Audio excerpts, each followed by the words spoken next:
Hey now, we're back. Finally. It is Sunday, May 8th, also known as Mother's Day, and I am finally back behind this microphone talking to you wonderful people. First of all, happy Mother's Day. I know you're not hearing this till Tuesday, but I'm recording it on Mother's Day, so it has to be said.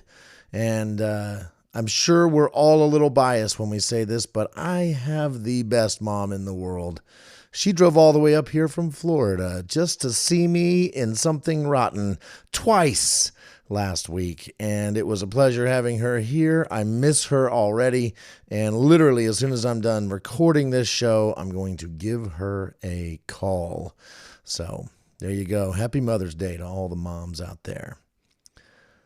Whew, yeah, the show's over. Something Rotten was an all-consuming thing in my life for the past I'm gonna say 4 months, because the show itself, from auditions to performances, was like 2.5 months, something like that. And I was consumed with this show well before I auditioned. As soon as I discovered the show, I knew I needed to be in the show and that I needed to play Nostradamus. And so I began doing everything in my power to get that role. And it worked. But it was all I was thinking about pretty much day and night. And it was worth every single second of it.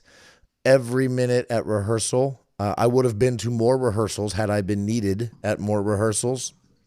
I loved the people working with this cast and this crew and this director and musical director, playing and having fun with these people for 2.5 months, culminating in performances that were moving, funny, inspirational, and just as much fun as a human could have. That's been my life for the past several months, and I know I'm not alone when I see on our little Facebook group we have for the cast and crew of the show. We're all feeling like this show will not leave us, right? It's still consuming. It's still there. It's not going away anytime soon. And I don't want it to. It is one of the best things I've ever done. It is a top 5 life experience for me. And I am 47. I've had a lot of life experiences, many of them pretty great. Things like when my daughter was born. This is up there with that thing. I mean, seriously, it is. It was incredible. I now have a lot more free time. It's kind of nice being able to get off work and not have to immediately drive to the house, drop my dog off, and then go to Waynesboro for rehearsal. As much as I loved doing it, it's kind of crazy to not have to do it for a little while. I don't know when I'll get to do it again. Hopefully pretty soon. But for now, my evenings are free, and they are being filled up with things like normal everyday activities, such as going out to dinner with Kiki and my dad, who also, by the way, traveled from Iowa to Virginia to see me perform in this show twice. So hanging out with him after the show was over, and dinner, movies, mowing the grass, playing some disc golf, and just having some time in the evenings to spend just doing whatever. It's been nice. I mean, I haven't been able to find a time to make this podcast for several weeks now, so I hope you are finding this a welcome return. A welcome return to your podcast feed. I would love to talk more about Something Rotten. So that's what I'm going to do in this episode. And maybe, I can't promise anything, but maybe this will be the last show where I talk a lot about Something Rotten. But I'm just going to do it because, again, it hasn't left me yet.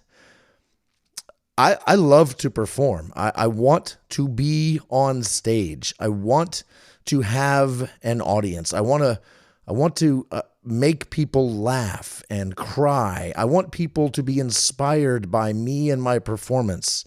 I want to inspire others. I want to perform in a bunch of different ways. And I have done so quite a bit in my life. I've acted in a play in high school. I danced and sang and acted in several variety shows in middle school. I sang in my high school choir. Then after school, I got married, had a family, and I didn't perform so much for a while. And then YouTube became a thing. And I've got plenty of videos on YouTube from way back in the day that I'm not quite embarrassed to tell you to go find, but almost. If you do want to find them, by the way, youtube.com/astoff, ASTOFF, a bunch of stupid videos I made with my family years ago. Then my ex-wife got me a set of drums, and I learned how to play them. And now I've been playing music in a band ever since. I get to drum and sing background vocals. I've been in 2 bands, and well, we've recorded several CDs. You can find most of our music on all the streaming platforms, and not that people do, but you can. So that's kind of cool.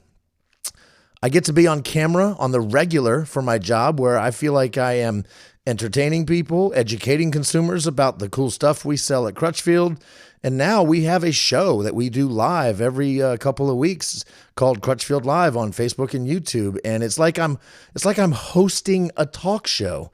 I have been watching talk shows like Johnny Carson, David Letterman, Jimmy Fallon, Jimmy Kimmel, Stephen Colbert, James Corden. I love these shows. I don't get to watch them as much as I used to, but I have always loved a talk show, a good, funny, entertaining talk show with a variety of stuff, fun stuff, entertaining things, top 10 lists and silly games and good interviews, things like that. And now I kind of get to do that at work and get paid for it. It's pretty awesome. And a few years ago, I started doing stand-up comedy. And then when the pandemic hit, I started doing this podcast. I have this need to do this, and I don't see any reason not to these days. Now, the pinnacle of my performing life so far was definitely Something Rotten. Musical theater in general. I've now done 2 musicals. The first one, I didn't do a whole lot of the music part, but I did get to figure out how to learn monologues and long bits of dialogue. And I now know that I can do that. I can act and learn lots and lots and lots of lines and deliver them with the correct amount of emotion or gravitas or laughter or tears. I can bring people to tears. I now know I can do that. And now with Something Rotten, I've learned that I can do that as well as sing and dance and make people laugh and feel things and help people escape this crazy world for a little while. And musical theater, it's kind of like all of the other performance styles that I have done in the years up till now, put together into one amazing production. And it is going to be difficult to top this experience of doing Something Rotten. I will continue looking for musical theater roles that play to my strengths, which are a little limited compared to many others, as well as roles that push me to new heights, very much like the role of Nostradamus in Something Rotten. I absolutely got out of my comfort zone, and I think I did okay. Reviews are in. I did okay. I absolutely feel pretty great about my performance and the performance of our cast and crew at Something Rotten. And so the rest of this show is basically a love song to all of the rest of the people involved in Something Rotten, because I want you to know a little bit more about what I know about these people. All of that right after the break, baby. We'll be right back. Nothing I can say.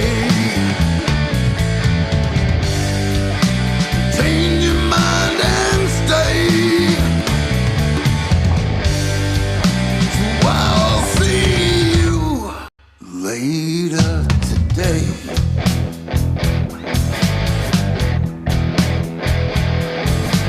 All right, we're back. Thanks for sticking with us. With us. I say us, but who's us? It's me. This is my show. Thanks for sticking with me, for coming back after the break, because I know you want to hear more about the people in Something Rotten. You may not have gotten to see the show, or maybe you did and you just want to know more. Well, let's do it. I've got the full list here. And let's start with the character of Nick Bottom, played by Colin Wheeler. This is now 2 shows that Colin and I have done together. He played the old man in A Christmas Story, and I played old Ralphie.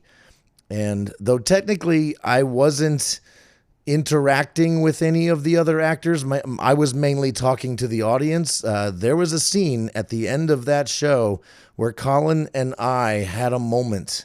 And it was an emotional moment. And it got more and more emotional every performance. So that the final performance of that show, literally, the tears were not hard to manifest because they were absolutely real. And we got the audience emotional and crying. I mean, it was fantastic. I couldn't have asked for a better scene partner. Colin is generous. He puts in the work. He's easy to act with.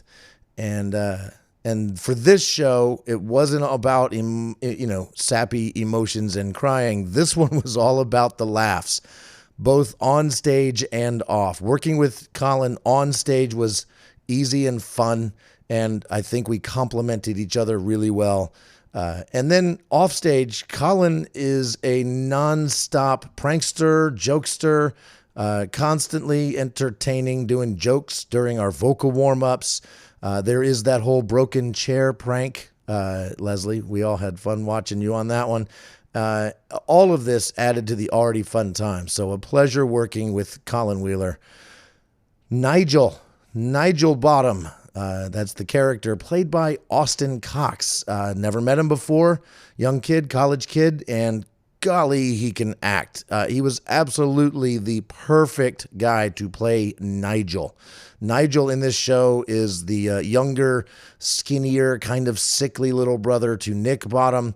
And Austin nailed it. He did this thing with his voice, which made people believe he was actually kind of sickly. Several people asked me if he was all right. Does he really talk like that? And the answer is no. That's what he did to become Nigel. So good. Austin, incredible performance. And so just a pleasure to work with you as well. Shakespeare, played by Josh Donahue. I had never met Josh before. I certainly hope I get to work with Josh again. I can tell you my first impression was of him at the callback audition when he was belting out some of Shakespeare's songs, and I knew immediately that he could do this role. And then it was kind of weird. My second impression was at some of our early rehearsals where, we did some read-throughs and some run-throughs of some songs, and he wasn't exactly nailing the Shakespeare lines like someone that had, say, listened to the cast album 150 times, like I had. Like, I knew exactly how these lines were delivered by Christian Borle in the original Broadway show, and Josh just wasn't doing that. And I honestly wasn't sure he was going to get all of the nuances of that role. And oh my God, did he prove me wrong. Not only did he get the nuances of that role, he did more and more and everything that was asked of him to do this role, and he killed it. Absolutely the life of the party on stage in Something Rotten. So fantastic job as Shakespeare. He and Colin also, by the way, designed and built all the set pieces. So, the Tudor houses and the sets and the stage, and I mean, they were responsible for making this show look fantastic as well. The character of Bee was played by Anna Gray. Holy shit, what a voice. I love the song Right Hand Man in the Cast album. When I listened to the Cast album, this song, it's like the third song on the album.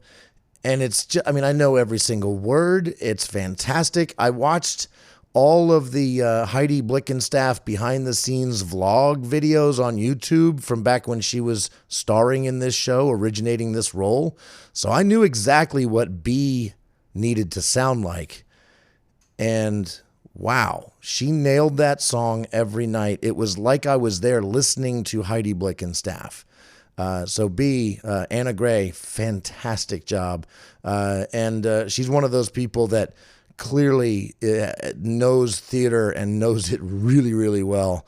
And it was proven every single night by her. She held herself to an incredibly high standard. She would come off the stage and I would have thought she just nailed it, and she'd be upset about one or two things that she didn't think were quite perfect. And oh man, I came off stage doing my song and I knew I had messed up several things almost every show. And I think people could even notice, but I don't think people noticed anything that she may have ever done that wasn't perfect. So fantastic. The role of Portia was played by Madison Height. Holy moly, once again, how did we end up with the perfect Portia?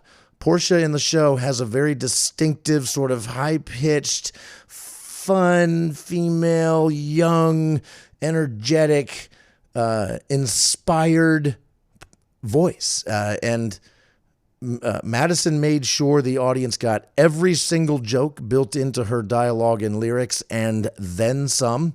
She really can act. She was an example held up for the rest of us many times in how to make sure that your face and your body are doing everything possible to convey to the audience what needs to be conveyed. Her poetic sex scene with Nigel was a masterclass in innuendo and timing. Wow, just fantastic. Shylock, played by Tom Pareles. Tom went through a lot during this show, including losing his father, and to power, now that happened during rehearsals, so not during performances, but to power through the way he did was inspirational. My favorite thing about Tom and I, we got along quite well, complimented each other every single time and meant it. At the top of every single show, in the opening song, one of the first things we both do on stage in front of the audience is turn and look at each other and step in and bow to each other. And every single time we do that, we share a look. We catch each other's eyes as we step in to bow to each other during the opening number. And I mean, both Tom and I struggled to get some of the choreography in that opening number. I mean, stuff that's like ridiculously simple for anybody that's done musical theater a whole bunch before, like basic stuff. But both Tom and I struggled with some of that. And by the time opening night came around, we had it down pat. And that look we shared every single night was confirmation that we got this. And every show went better because of that. So Tom, you're a great guy. Thanks for being in the show. Our minstrel was played by Tim Briggs. And one of my favorite moments in each and every show happened when I was not even on stage performing. It happened on stage right, in the wings. I would round the corner from the green room into the wing over there on the right side, stage right, to sing along with the song God, I Hate Shakespeare. Now, and for many of our songs in this show, when there's a bunch of people that are supposed to be singing, but not as many people on stage, often the rest of us are in the wings singing our asses off, and which is fantastic because every single person in this show would love it if we could sing every word of every song. We can't, though. We can only sing just our songs and whatever they'll allow us to sing in the wings. And every time I rounded that corner from the green room, Tim was always there, and they and I would pantomime the entire song for God, I Hate Shakespeare. There's so many fun elements to that song. And then when we got to the parts where we had to sing, we would belt them out with full voice, singing there together. It was it was incredible. If I was ever low on energy to start a show, which occasionally happened, this scene, this moment in time fixed that every single time.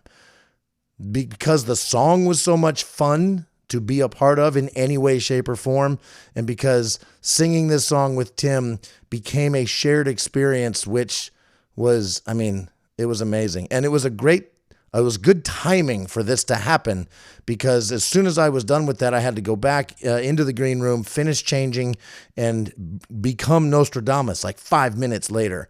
So it always put me in the right physical and mental mindset for doing my song, a musical. So, Tim, pleasure working with you.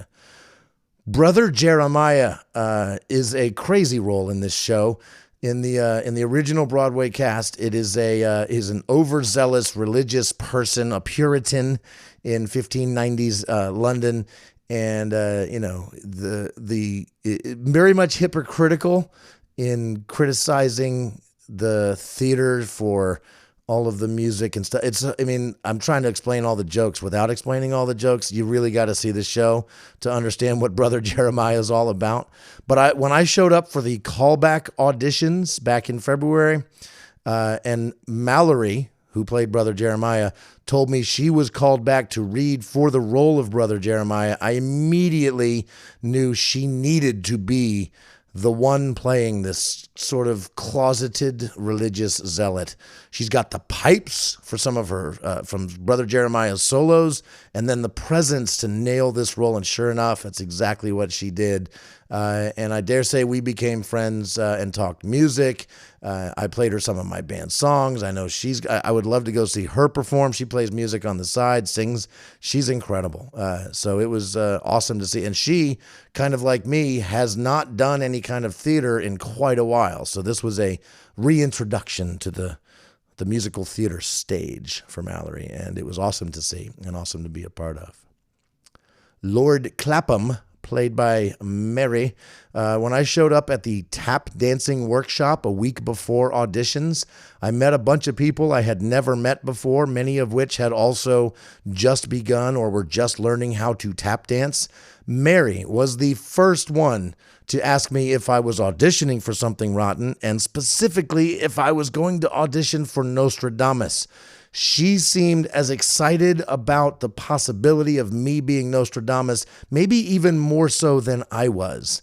And after it all was said and done, at our cast party last week, we both immediately, as we were getting ready to say goodbye, looked at each other, started crying, we hugged, and we talked about that moment. We hadn't talked about that moment since that moment, and we both remembered how much that meant to I think to both of us. I know it meant a ton to me that somebody else also thought I should play Nostradamus in this show, and she really thought that, and that was so emboldening to me.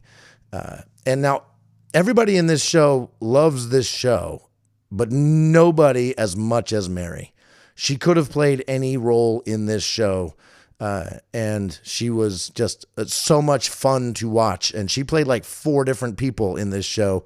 And every time she was just fantastic. So there you go. Tom Snout, a member of the troupe in the show, played by Claire. If there was ever dancing to be done, if there was dancing that was likely to be involved, she was probably involved. She can tap like she's been doing it for many, many years, and that's because she has. And it was always very satisfying during a musical to do my little tap dancing thing in my song, and then immediately get out of the way to let the audience see a real tap dancer do her thing. And after this whole show was over, at our cast party, I was telling her I don't know if I'll ever tap again now that this role is over. It's not like I aspired to be a tap dancer. I aspired to be Nostradamus in Something Rotten, which required me to learn how to tap. But she begged me to keep at it, and she insisted that I am indeed a tap dancer. I can now call myself a tap dancer according to an amazing tap dancer. So there you go. I'm adding that to my resume. A JR, a tap dancer. We both agreed I'm very basic and slow, but still a tap dancer. This is a higher compliment. I couldn't imagine one. So thank you, Claire. It was once again a pleasure watching you work every night. Robin, played by Rob.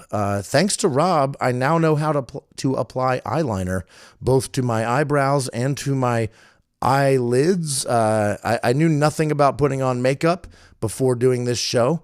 And as a result of this show, I had to go to the store to buy makeup, and then I had to go to the store to buy a thing to put all my makeup in.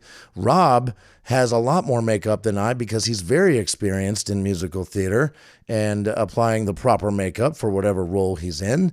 And he taught me a thing or two. He puts all his makeup in a fishing tackle box, and I just bought like a little zipper bag thing for it. But it was really awesome sitting next to Rob in the green room because he was able to help me with all of the makeup-y stuff that I didn't know how to do.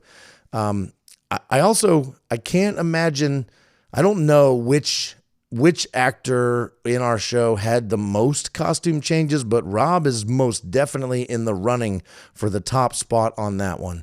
And of all the people that wore dresses in this show, for sure, he wore one better than anybody. So Rob was awesome and hadn't originally planned in being in the show, but somehow found the time to add this into his life. And boy, the show, the cast, the audiences are all the better for it. So yeah. Peter Quince was played by Katie Hallett. Katie was quite the utility player. She played a bard boy. She was in the troupe. She played the Black Death. She was a chef and more. She's one of those that probably could have also played any role in this show. That's how much she loves the show. And though we never quite connected scheduling wise, she did offer to help me learn how to tap dance in between our time in Christmas Story and Something Rotten. Quite generous, quite nice. She was also our vocal captain. So she kept us in check when Sarah, our musical director, wasn't around. So we all sang better because of Katie. Snug. Snug was played by Drew. Drew was a late addition to the cast, but he added a level of mischief, curiosity, mayhem to the production. His constant need to add twerking to this show that takes place in the 1590s was admirable. Also, apparently, we both wear the same brand of underwear. These are the kind of things you learn about people in the green room at a show like this. Francis Flute, played by Garrett. Garrett and I started a tradition back when we were both in A Christmas Story, the musical, last fall, and that we kept going for Something Rotten. Right about when Tech Week begins, which is like a week before shows start, we are both in a race to be the first to arrive at the Wayne Theater for those tech rehearsals and then for all of the performances. And this usually meant that we were both there way before we could even get in the building, simply to be there before the other one got there. And there was one time we literally both pulled in at the exact same time. We agreed, well, Garrett wants to call it a draw. Technically, my car got in the lot before his, so I think I won that one technically, but I'm okay with calling it a draw. I'm pretty sure I beat him to the theater most days during Something Rotten, but not quite every day. Garrett was there before me a few times, so there's always room for improvement. I'll get him next time. And lastly, Garrett's show-themed cast party cakes are true works of art, and they taste good. What thing is better than that? Art that tastes good. Great stuff, Garrett. Our psychic woman in the show, also our dance captain, played by Ann Talkington. I'm not sure anybody would have stretched before the show if Ann hadn't insisted on a dance warm-up before each performance. And without her, our little tap line in the middle of my song, A Musical, would not have come together the way it did. Our choreographer, Corey, gave us all the stuff to do, and then Ann helped us make sure to do it and keep us on track. So she sent us little videos of how to do some of the tap dancing moves. Like, she was on top of things, and the dancing in this show was as good as it was because of Ann. Viola, played by Sarah Becker. Sarah was out actually due to illness for a lot of the rehearsals, so many that I was concerned that was she even going to be able to do this show? Was she going to be able to get back and pick up basically the whole show? And she did. She absolutely did. She really came back and figured it all out pretty quickly with a lot of help from her castmates, obviously, but also because she's very talented. And before every single performance, I think she spent more time working on other people's hair than she did on her own look and costume and all of that. Selfless and talented, and wow, just great to have her in the show. Our director, Leslie Larson. Leslie provided the right amount of direction, freedom, direction, inspiration, laughter, playfulness, and direction to ensure this show was a success. Leslie, seriously, thank you for introducing me to this show right here on this podcast back in November of last year, 2021. When I found out about the show, I didn't know anything about it. And I went and found it on YouTube and immediately knew I needed to be a part of it. And you allowed that to happen. I like to think it's because I earned it, but I couldn't have earned it without you being telling me that I had earned it. So although you had assured me they are not, I truly hope all directors are like you, at least a little bit, because you have been so much fun to work with, and I look forward to doing it again someday. Sarah, our musical director, I absolutely love working with people that know seemingly everything there is to know about music and have a willingness to share what they know with me and with others. I see this in people that have studied music. Our choir director in the Crozet Chorus, and several choir directors when I was in high school, others, you just seem to know everything there is to know about music. And just to watch you play the piano and hit any note at any point, and to help any person hit their note at any time, and then to wave your arms like a mad woman back in the back of the theater, directing us and keeping us all in check. None of us would have sounded as great without your musical direction. I knew I could be Nostradamus, right? He has lines and he gets to sing. I did not know for sure, even when I got the role, that I could sing everything that Nosti needs to sing. But I did know that with you in my corner, we could make it happen. And I'm not alone in feeling that way. So thank you, Sarah. Corey, our choreographer. Corey. Yes, we had a choreographer named Corey. And she, by the way, is not the only choreographer named Corey in this part of Virginia. And I hope the other one is as good as her. And most importantly, as understanding as her of how to make the most of my very limited dancing talents and how to fully utilize the amazing dancers that really do know how to dance and to elevate a show like ours. Simply fantastic. You knew where to put the strong people and how to help us beginner tap dancers to do something that resembles tap dancing, and to make this whole show look awesome. Every musical number was just choreographed beautifully, and a lot of fun. Becca, our stage manager, sure, Becca ran the 2.5 months of rehearsals like a well-oiled machine, but she really shined as our sound engineer. Now, not all sound engineers know where the awesome button is on the mixer. That's the button that makes people sound better than they could have ever imagined through the magic of digital technology and amplification. But Becca definitely knows where the awesome button is, and she knows when to hit that awesome button and when not to hit it. We sounded good due in large part to having you at the controls, Becca. Thank you for making us sound great. Alex Sullivan was our assistant stage manager. So once Becca took over the reins back at the mixing board, Alex took over the operations backstage. Alex knew every single piece of the puzzle that needed to happen, that needed to be put in place to make this show work. All of the set pieces, when they needed to go on and off stage, all the things that needed to come down from above and when to go back up, and when the curtain goes up and down, and when the spotlight comes on, and where people need to be. And Alex, with Becca on the soundboard, someone needed to run the backstage ship tight, and you were just the right amount of authority, competence, and understanding to make this show work. So you were absolutely great. It was calming to know you were back there running that show. Rachel is in charge of our costumes. When I was looking at the Broadway show and the costumes that they had, I had a feeling our costumes weren't going to be quite that extravagant. I mean, that would be a tall order, especially for the small town of Waynesboro, Virginia. So I was wondering how in the hell our little theater was going to pull off something that looked even halfway close to that. But I didn't really have to worry about it because Rachel was on it.